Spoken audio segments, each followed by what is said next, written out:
महाराजा श्याम सुंदर बहुत चिंता में अपने महल में बैठे हुए थे। तभी एक महर्षि उनके महल में पधारे। श्याम सुंदर ने उनका उचित सत्कार किया। फिर, क्या हुआ राजन? आपके मुख से प्रतीत होता है कि आप बहुत विकट समस्या में हैं। आप तो महाज्ञानी हैं महर्षि। दो रानियां हैं मेरी, फिर भी एक भी रानी से मुझे आज तक पुत्र प्राप्ति नहीं हुई। एक राजा को अगर पुत्र ना हो तो उसके राज्य का भविष्य अंधकारमय हो जाता है। आगे राज्य चलाने वाला कोई राजा नहीं होता। मेरी ये समस्या है। राजन, मैं आपकी समस्या का उपाय कर सकता हूँ। मैं एक हवन करता हूँ। उस हवन में से एक फल उत्पन्न होगा, वो आप अपनी रानियों को खिला देना। महर्षि ने हवन करवाया और जो फल उत्पन्न हुआ वो श्याम सुंदर अपनी दोनों रानियों को खिला दिया। कुछ दिनों के बाद दोनों रानियां गर्भवती हो गईं। 9 मास बीत गए। एक दिन, महारानी भानुमति, आप दोनों ही गर्भवती हैं, किंतु मैं चाहता हूँ कि पहली रानी होने के अधिकार से पहले आपको पुत्र की प्राप्ति हो। ऐसा कोई बात नहीं है महाराज। महारानी मालिनी मेरी छोटी बहन के समान है। अगर उन्हें पहले पुत्र प्राप्ति हुई तो भी मुझे उतना ही आनंद होगा। श्याम सुंदर और भानुमति की बातें मालिनी की दासी जानकी ने सुन ली और मालिनी को बताई। फिर, अच्छा, तो ये बात है, महाराजा ऐसा चाहते हैं। मैं तो समझती थी कि महाराज की सबसे प्रिय पत्नी मैं हूँ, परंतु महाराज का ये विचार मेरे होने वाले पुत्र के प्रति अन्यायकारी है। यदि महारानी भानुमति के पुत्र का जन्म मेरे पुत्र से पहले हुआ तो युवराज बनने का अधिकार उसे मिल जाएगा और मैं वो कदापि सहन नहीं करूंगी। कुछ दिनों के बाद महारानी भानुमति ने एक पुत्र को जन्म दिया और वो बेहोश हो गई। जानकी ने भानुमति के नवजात बच्चे को उठाया और उसे लेकर जंगल में चली गई। जानकी उस नवजात शिशु को एक गुफा के बाहर छोड़ दिया और, हाँ, बड़ा आया था युवराज बनने। अरे युवराज तो मेरी महारानी मालिनी का पुत्र ही बनेगा। ऐसा कहकर जानकी वहाँ से चली गई। बच्चा बहुत रो रहा था। उसकी आवाज सुनकर गुफा के अंदर से एक शेरनी बाहर आई। उसने नवजात बच्चे को देखा और उसे मुंह में उठाकर अंदर चली गई। एक नवजात शिशु। इधर राजमहल में मालिनी और जानकी ने ये बात फैला दी कि महारानी भानुमति ने मृत बच्चे को जन्म दिया था। भानुमति को बहुत दुख हुआ। कुछ दिनों के बाद मालिनी ने भी एक बेटी को जन्म दिया। मालिनी के बेटे को देखकर भानुमति को अपने बच्चे को खोने का दुख और भी ज्यादा गहरा हो गया था। 9 साल बीत गए। एक दिन, महारानी मालिनी, आपको तो ज्ञात है कि महारानी भानुमति ने अपना पुत्र खोया है। वो आपको एक छोटी बहन के समान मानती हैं, तो आप अपने पुत्र को उनके पास क्यों नहीं जाने देती? यदि आप राजकुमार सूर्यकांत को भानुमति के पास भेजें तो उनका दुख थोड़ा कम हो जाएगा। आपकी बात सत्य है महाराज, परंतु मैं नहीं चाहती कि मेरे पुत्र पर किसी अन्य स्त्री के संस्कारों की छाया पड़े। मैं मेरे पुत्र को मेरे अनुसार ही शिक्षा देना चाहती हूँ। महारानी भानुमति का हृदय बहुत कोमल है। वो तो दास दासी और प्रजा के निम्न कोटि के व्यक्ति को भी अपने परिवार जैसा समझती है, परंतु एक राजा या युवराज के लिए ऐसा विचार करना अनुचित है। मैं अपने पुत्र को राजधर्म और राज नियम सिखाना चाहती हूँ। महारानी भानुमति उसे ये सब नहीं सिखा पाएंगी। मालिनी का बेटा राजकुमार सूर्यकांता बड़ा हो रहा था, तो वहीं भानुमति का बेटा जो गुफा में छोड़ा गया था, उसे उस शेरनी ने पाला था। वो भी अब बड़ा हो गया था। एक दिन महल में महर्षि पधारे। आइए आइए महर्षि, आप कितने वर्षों के बाद पधारे हैं? हाँ, मैं कुछ वर्षों के लिए तपस्या के लिए गया था। अभी आपके राज्य से जा रहा था, इसीलिए आपसे भेंट करने चला आया। तभी राजकुमार सूर्यकांता वहाँ आ गया। महर्षि, ये मेरा और महारानी मालिनी का पुत्र है, सूर्यकांत। आयुष्मान भव पुत्र। राजकुमारी महारानी भानुमति का पुत्र कहाँ है? महर्षि, दुर्भाग्यवश महारानी भानुमति ने एक मृतक हुए बालक को जन्म दिया था। असंभव, मेरा वरदान और श्राप कभी विफल नहीं होता। आप असत्य बोल रहे हैं। नहीं महर्षि, मैं सत्य कह रहा हूँ। राजन, यदि आप सत्य बोल रहे हैं तो आपके साथ बहुत बड़ा छल हुआ है। महर्षि इतना कहकर चले गए। इधर एक दिन शेरनी जंगल में घूम रही थी।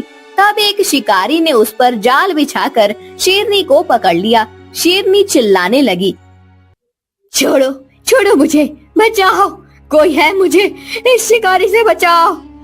शेरनी की आवाज सुनकर, छोड़ो छोड़ो, मेरी माँ को छोड़ो, नहीं तो मुझसे बुरा कोई नहीं होगा। एक शेरनी का बेटा इंसान, ये तो कोई जादू लगता है। बच्चे दूर हो जाओ, अब ये शेरनी मेरी है। अगर मेरे बीच में आए तो इसी जंगल के कोने में फेंक दूंगा, किसी को पता भी नहीं चलेगा। मैं अपनी माँ को तुमसे बचाकर ही रहूंगा। तू कुछ भी कर ले शिकारी, किंतु मेरी माँ को नहीं मार पाएगा। इतनी हिम्मत है तुझ में? शिकारी वनराज के पास आ रहा था कि तभी वहाँ से श्याम सुंदर का एक सैनिक अपने घोड़े पर गुजर रहा था। उसे देखकर, सैनिक सैनिक, मेरी मदद कीजिए, यह शिकारी मेरी माँ को पकड़ कर ले जा रहा है। कहाँ है तुम्हारी माँ? वो रही, जाल में फंसी हुई है। वो शेरनी, वो तुम्हारी माता है? हाँ, वो शेरनी मेरी ही माता है। अरे सैनिक, इस बच्चे की तो बुद्धि भ्रष्ट हो गई है। मनुष्य के बच्चे की माँ कभी शेरनी हो सकती है क्या? आप जाइए, मैं इससे निपट लेता हूँ। यह असत्य बोल रहा है, यह शेरनी ही मेरी माँ है। मेरे बाल काटने से इसी ने मेरी देखभाल की है। तुम असत्य बोल रहे हो और इसका न्याय तो अभी महाराज ही करेंगे। चलो महाराज के पास चलते हैं। सैनिक वनराज शिकारी और शेरनी को राजमहल में ले आता है। क्या हुआ सैनिक, क्या समस्या है? महाराज, एक विकट समस्या है। ये बालक कह रहा है कि यह शेरनी उसकी माँ है और ये शिकारी उसे शिकार करने के लिए ले जा रहा है। और शिकारी का कहना है कि एक मनुष्य के बच्चे की माँ एक शेरनी नहीं हो सकती। सत्य कहा तुमने, बड़ी विकट समस्या है। शिकारी की बात तो सही है, एक शेरनी किसी मनुष्य के बच्चे की माँ कैसे हो सकती है?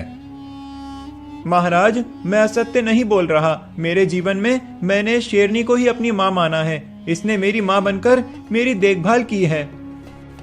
सामान्यतः शेरनी एक वन जीव है और वन जीव तो मनुष्य का सेवन कर अपनी क्षुधा मिटाते हैं।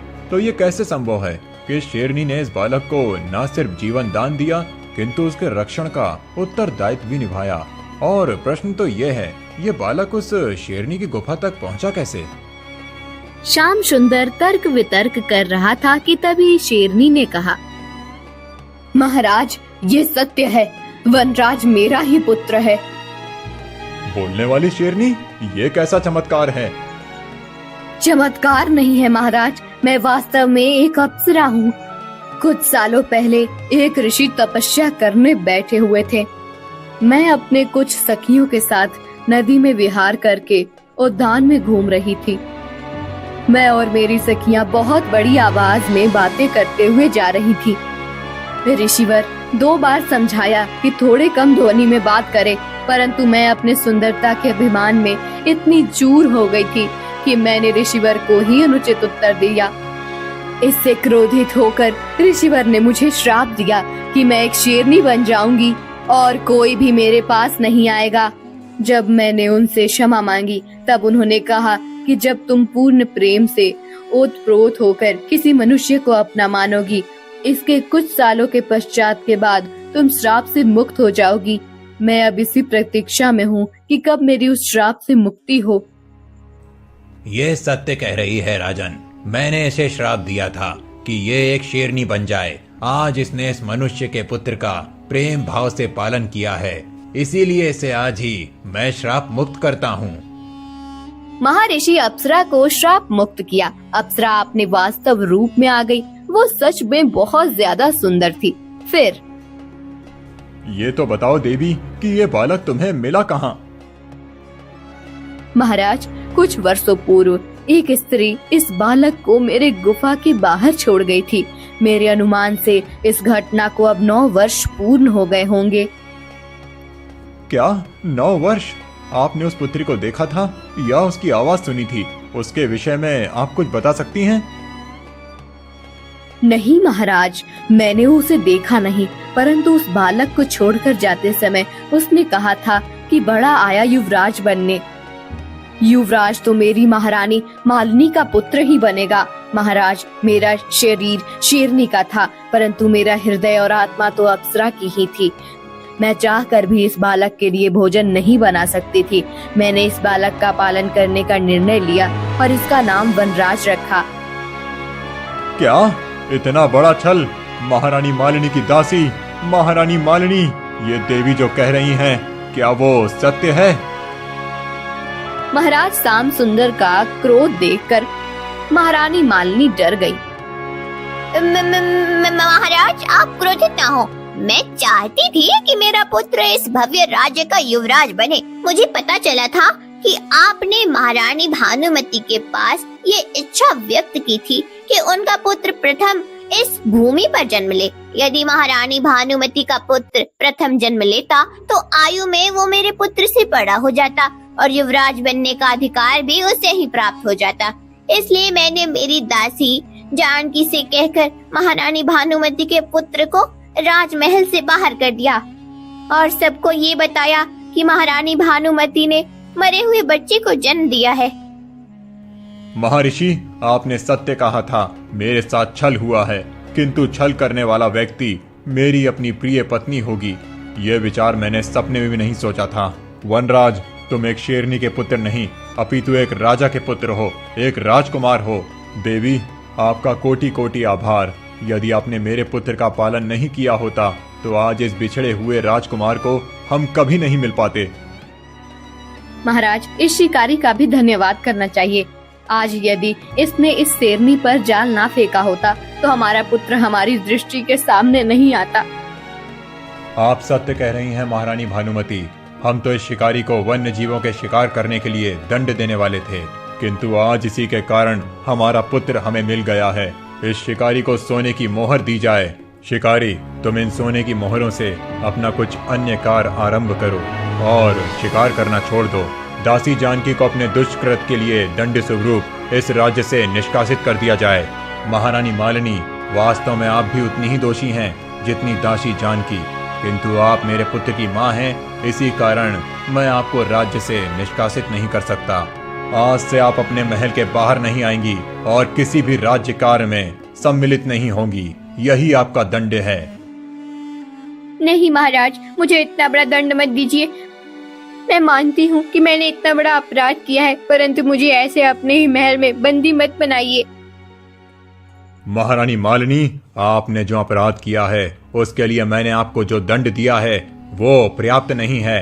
आपने मेरे पुत्र को जंगल में छोड़ने से पहले एक भी बार ये विचार नहीं किया कि उस बालक का क्या होगा। उसके प्राण संकट में आ सकते हैं। एक नवजात बालक को उसकी माता से दूर करके आपने न सिर्फ उस बालक को अपितु उसकी माता को भी उतनी ही पीड़ा पहुंचाई है। महाराज श्याम सुंदर की कहे अनुसार दासी जानकी को राज्य से निष्कासित कर दिया जाता है।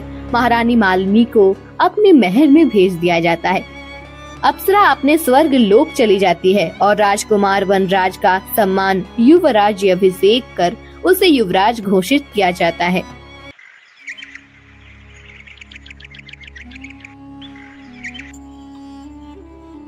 बहुत रात हो गई थी।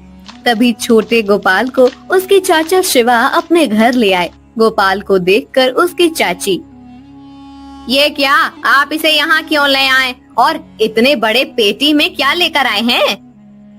उमा, ये गोपाल के कपड़े हैं। गोपाल आज के बाद हमारे साथ ही रहेगा। क्या, ये आप क्या कह रहे हैं? ये हमारे साथ क्यों? भैया और भाभी के बाद गोपाल की पूरी जिम्मेदारी मेरी है। मेरे भैया ने आज तक मुझे सहारा दिया, उनके बेटे की देखभाल का जिम्मा मैं उठाने वाला हूँ। उमा को शिवा की ये बात बिल्कुल भी अच्छी नहीं लगी थी। गोपाल के माता पिता का अचानक से देहांत हो गया था और शिवा के सिवा उसका इस दुनिया में अब कोई नहीं था। लेकिन उमा को गोपाल एक आंख नहीं भा रहा था। दिन बीत रहे थे। उमा गोपाल को शिवा के साथ काम करने के लिए खेत में भेज देती थी। अपने बेटे अर्जुन को 56 भोग खाना देती थी, वहीं गोपाल को सूखी रोटी खिलाती थी। कुछ साल बीत गए। अब अर्जुन और गोपाल दोनों बड़े हो गए थे। एक दिन, ए गोपाल, आज पूरे घर की अच्छे से सफाई कर देना, और हाँ, बाद में बाजार में जाकर मैं जो कहूँ वो सब सामान ले आना। आज 8 साल बाद मेरा बेटा अपनी शिक्षा लौटने वाला है। मैं नहीं चाहती कि उसके स्वागत में कोई भी कमी हो। खेत से आते समय ये सब ले आना। उमा गोपाल को काम पर भेज देती है। खेत में गोपाल मायूस बैठा हुआ था। तभी उसका दोस्त, क्या हुआ गोपाल, आज फिर से चाची ने कुछ कह दिया क्या? नहीं भोला, अब तो मुझे बातों का भी बुरा नहीं लगता। आदत हो गई है उनके तानों की। आज अर्जुन अपनी शिक्षा पूरी करके लौटने वाला है, इसीलिए वो बहुत खुश हैं। मैं भी अर्जुन के साथ गुरुदेव से शिक्षा प्राप्त करना चाहता था, लेकिन चाची ने मना कर दिया। चाची हमेशा ही मुझ में और उसमें भेदभाव करती आई हैं। हाँ, क्योंकि वो तुम्हारी माँ नहीं है, और माँ तो आखिर माँ होती है। सही कहा तुमने मित्र। वो कहते हैं ना कि भगवान हर जगह नहीं पहुंच सकता, इसीलिए उसने माँ को बनाया। लेकिन मेरी माँ को तो भगवान ने ही छीन लिया। मैंने हमेशा चाची में अपनी माँ को ढूंढने का प्रयास किया, पर शायद मेरे जितना बदनसीब और कोई नहीं होगा। गोपाल अपना काम खत्म करके घर आ गया। उसने उमा को उसने मंगाई हुई सब चीजें दे दी। कुछ देर के बाद अर्जुन घर आ गया। अर्जुन को देखकर तो उमा फूले नहीं समा रही थी। उनका वो प्यार देखकर गोपाल की आंखें भर आई और वो नदी किनारे जाकर बैठ गया। तभी वहाँ एक ऋषिवर चलते हुए आ रहे थे। गोपाल ने देखा कि उनके पैर से रक्त बह रहा है। फिर, ऋषिवर, यहाँ बैठिए, आपके पैरों से रक्त बह रहा है। हाँ पुत्र, चलते समय एक कांटा चुभ गया है। गोपाल ने ऋषिवर के पैर से कांटा निकाला और अपना रुमाल ऋषि के पैर पर बांध दिया। फिर उसने नदी के पास ही एक जड़ी बूटी उठाई और उसका लेप ऋषि के पैर पर लगा दिया। ऋषिवर, इस जड़ी बूटी से आपको शीघ्र ही पीड़ा से मुक्ति मिलेगी। पुत्र, तुम्हारे मुख पर इतनी पीड़ा और ग्लानि क्यों है? तुम इतने कोमल हृदय के हो, मेरी पीड़ा तुमसे देखी नहीं गई, तो तुम स्वयं किस पीड़ा में हो? फिर गोपाल ने अपनी पूरी कहानी ऋषिवर को बताई। तुम्हें इतने ग्लानि के अनुभव की आवश्यकता नहीं है। पुत्र, मैं तुम्हारे इस मुखमंडल को देखकर कह सकता हूँ कि तुम बहुत बड़े तकदीर वाले हो। तुम्हारा भाग्य बहुत उज्जवल है। तुम ना सिर्फ खुद अपितु अपने पूरे परिवार का उद्धार करोगे। तुम्हें चिंता करने की कोई आवश्यकता नहीं है।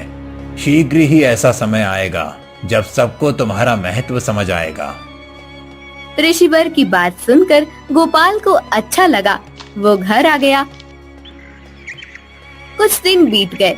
अभी तक उमा के स्वभाव में कोई बदलाव नहीं आया था। एक दिन राजा बुद्धिवीर के एक दूत गोपाल के गांव पधारे और सब गांव वालों को एकत्रित करके उन्होंने कहा, सुनो सुनो सुनो गांव वालों, हमारे राजा बुद्धिवीर ने हमारे राज्य की राजधानी में एक बहुत ही बड़ी प्रतियोगिता का आयोजन किया है। जो भी उस प्रतियोगिता का विजेता होगा उसे इस राज्य का अगला महामंत्री घोषित किया जाएगा। इसीलिए सभी युवाओं से महाराज का ये अनुरोध है कि वो बड़ी संख्या में प्रतियोगिता में भाग लें और अपना भाग्य आजमाएं। इस बात को सुनकर सभी युवान राजधानी जाने के लिए निकलने लगे। सभी को अपने भाग्य की परीक्षा करनी थी। अर्जुन भी प्रतियोगिता में जाने के लिए तैयार हो रहा था। तब, अर्जुन, तुम प्रतियोगिता में भाग लेने तो जा रहे हो, लेकिन वो प्रतियोगिता किस बात की है उसके बारे में तो महाराज ने कुछ नहीं बताया। पता नहीं किस बात की प्रतियोगिता होगी। कोई भी प्रतियोगिता हो पिताजी, मुझे भाग्य का कोई कारण नहीं है। मैं तो गुरुदेव के आश्रम से सभी प्रकार की विद्याओं का ज्ञान ग्रहण करके आया हूँ। मैं किसी भी प्रकार की चुनौती का सामना करने में सक्षम हूँ। देखा, ऐसा विश्वास होना चाहिए। मेरा बेटा आपके इस गोपाल की तरह नहीं है। इसमें बुद्धि और साहस दोनों भी है। मुझे मेरे बेटे पर पूरा विश्वास है कि हमारे राज्य का अगला महामंत्री मेरा अर्जुन ही होगा। अर्जुन तैयारी के साथ राजधानी के शहर जाने के लिए चला गया। गोपाल अपने काम पर लग गया। 2 दिनों के बाद उन्हें पता चला कि जो युवान राजधानी पहुंच गए थे, उन सबको महाराज युद्ध भूमि में भेजने वाले हैं। फिर सुनिए जी, आपको पता चला महाराज ने ये ठीक नहीं किया। झूठ बोलकर गांव के सभी लड़कों को युद्धपुर भेज दिया। मेरे हो गया तो हाय मेरा बेटा, इससे अच्छा तो इस गोपाल को ही भेज देते हम। युद्ध में मारा भी जाता तो क्या फर्क पड़ता, वैसे भी हम पर बोझ ही बना हुआ है। चुप रहो तुम। महाराज ने जो किया वो सही नहीं किया है, लेकिन इसका मतलब ये नहीं कि तुम गोपाल के बारे में कुछ भी कहो। चाची, आप मेरे बारे में हमेशा ऐसा क्यों सोचती हैं? मैं आपको हमेशा अपनी माँ के समान मानता हूँ, लेकिन आपने कभी मुझे अपना बेटा नहीं समझा। और समझूंगी भी नहीं। तू तो मेरे गले में फंसा हुआ वो कांटा है जिसे न निगल सकते हैं न उगल सकते हैं। उमा की बात सुनकर गोपाल हमेशा की तरह मायूस होकर नदी के पास आकर बैठ गया। उसका मन कर रहा था कि नदी में कूदकर अपनी जान दे दे, लेकिन फिर उसने सोचा कि खुदकुशी करने से तो अच्छा है ये युद्ध में भाग लेकर मारा जाए। ये सोचकर गोपाल राजधानी में आ गया और दरबार में महाराज बुद्धिवीर के सामने जाकर खड़ा हो गया। तुम कौन हो युवान, और इस प्रकार इतने क्रोध में मेरी ओर क्यों देख रहे हो? मेरा नाम गोपाल है, सोनपुर ग्राम से आया हूँ। क्षमा करें महाराज, लेकिन आपने झूठ बोलकर प्रजा का विश्वास तोड़ा है। आप इतने सारे युवाओं को बिना बताए युद्धपोर पर भेजने वाले हैं। आपने उनके परिवार के बारे में एक बार भी सोचा? क्या बीतेगी उन पर यह सुनकर कि उनका बेटा युद्ध में मारा गया? कितने ही ऐसे युवान होंगे जिनका पूरा परिवार उन पर निर्भर होगा। अगर उन युवानों की मृत्यु हो गई तो उनके परिवार का ख्याल कौन रखेगा? आपने असत्य कहकर बहुत बड़ा पाप किया है महाराज। युवान, तुम्हें स्मरण है कि तुम किसके समक्ष होकर बात कर रहे हो? क्या तुम्हें भय नहीं लगता? भय का तो कोई कारण ही नहीं महाराज। मैं इस धरती पर अकेला आया हूँ। कोई नहीं है जिसे मेरी मृत्यु से दुख हो, लेकिन एक माँ है जो अपने बेटे के युद्ध भूमि पर जाने के बारे में विचार करके ही भय से कांप रही है। आप कृपया करके उस युवान को पुनः वापस भेज दें और उसकी जगह पर मुझे सेना में शामिल कर लें। मैं आपसे हाथ जोड़कर अनुरोध करता हूँ महाराज। गोपाल के ऐसा कहते ही परिहार, मुझे एकांत में इस युवान से वार्तालाप करना है। महाराज की आज्ञा पर सब दरबार छोड़कर बाहर चले गए। फिर गोपाल, तुम्हें लग रहा होगा कि हमारा राज्य कितना निर्दयी है। अपनी प्रजा से असत्य बोलकर उनके युवानों के मृत्यु का कारण बन रहा है, किंतु ये सत्य नहीं है। सभी युवान सुरक्षित हैं। मैं तो मेरे राज्य में एक साहसी और धैर्यवान युवा की खोज कर रहा था जो राज्य पर आए संकट का सामना कर सके। कैसा संकट महाराज? हमारे राज्य की दक्षिण सीमा पर एक असुर ने आतंक फैला रखा है। मेरे गुप्तचरों से जानकारी मिली है, दक्षिण के सभी गांव में उस असुर के भय से लोगों ने गांव रिक्त करने शुरू किए हैं। प्रजा दूसरे राज्य में जाकर आश्रय ले रही है। प्रजा में अफरा तफरी मची हुई है। इसीलिए मैं चाहता हूँ कि कोई साहसी वीर जाकर उस असुर के भय से सबको मुक्त करे। महाराज से आदेश लेकर गोपाल दक्षिण की ओर जाने लगा। रास्ते में उसे वही ऋषिवीर मिले जिन्होंने उसे तकदीर वाला कहा था। ऋषिवर, मुझे आशीर्वाद दीजिए कि मैं महाराज के आदेश का पालन करते हुए असुर के भय से प्रजा को मुक्त कर सकूं। मेरा आशीर्वाद सदा ही तुम्हारे साथ है पुत्र, परंतु उस असुर से सामना करना इतना सरल नहीं है। वो असुर बहुत शक्तिशाली है। तुम अगर उसके गले में पहनी हुई माला निकाल पाओ तो उसे मारना आसान हो जाएगा। उस माला में ही उसकी सारी शक्ति बसी हुई है। गोपाल ऋषिवर की बात मानकर आगे जाने लगा। वो जब दक्षिण सीमा पर पहुंचा, तब उसने देखा कि असुर गांव के लोगों पर अत्याचार कर रहा था। गोपाल उसके सामने जाकर खड़ा हो गया। अचानक से गोपाल को देखकर असुर चौंक गया। उस बात का फायदा लेकर गोपाल ने अपनी तलवार से असुर के गले की माला निकालकर फेंक दी। उसके माला फेंकते ही असुर की शक्ति कम होने लगी। फिर गोपाल ने तलवार से असुर का मस्तक धड़ से अलग कर दिया। सभी लोगों ने गोपाल के नाम का जय घोष करना शुरू किया। कुछ दिनों के बाद गोपाल राजमहल लौटा। गोपाल, तुम सच में वीर योद्धा हो। इतने भयानक असुर से तुमने हमारी प्रजा को मुक्त किया है। आज से मैं तुम्हें इस राज्य का महामंत्री घोषित करता हूँ और तुम्हें एक महल भेंट देता हूँ जिसमें तुम अपने परिवार समेत निवास कर सकते हो। तुम्हारी वीरता देखकर मेरे मन में बार बार एक ही बात आ रही है। मेरा कोई पुत्र नहीं है, सिर्फ एक ही पुत्री है।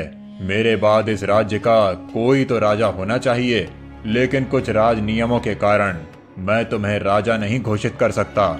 इसीलिए मुझे लगता है कि अगर मेरी पुत्री से तुम्हारा विवाह हो जाए तो मेरे जमाई के संबंध से तुम इस राज्य के राजा बन सकते हो। मुझे एक बार अपनी पुत्री से बात करनी होगी।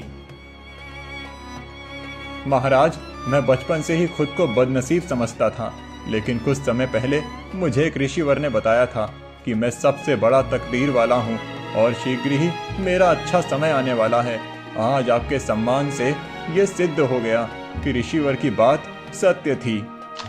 बुद्धिवीर ने सब युवानों को छोड़ दिया, जिनमें अर्जुन भी था। गोपाल की वीरता के बारे में पता चलने के बाद अर्जुन और उमा का भी गोपाल के प्रति नजरिया बदल गया। वो अब गोपाल के साथ प्यार से रहने लगे। कुछ दिनों के बाद राजकुमारी ने गोपाल के साथ विवाह करने के लिए हाँ कह दी। दोनों का भव्य विवाह संपन्न हुआ। उमा ने अपने पुत्र और पुत्रवधू का स्वागत किया। सब लोग एक साथ खुशी से रहने लगे। ऋषिवर की बात सच हो गई कि गोपाल सबसे बड़ा तकदीर वाला है।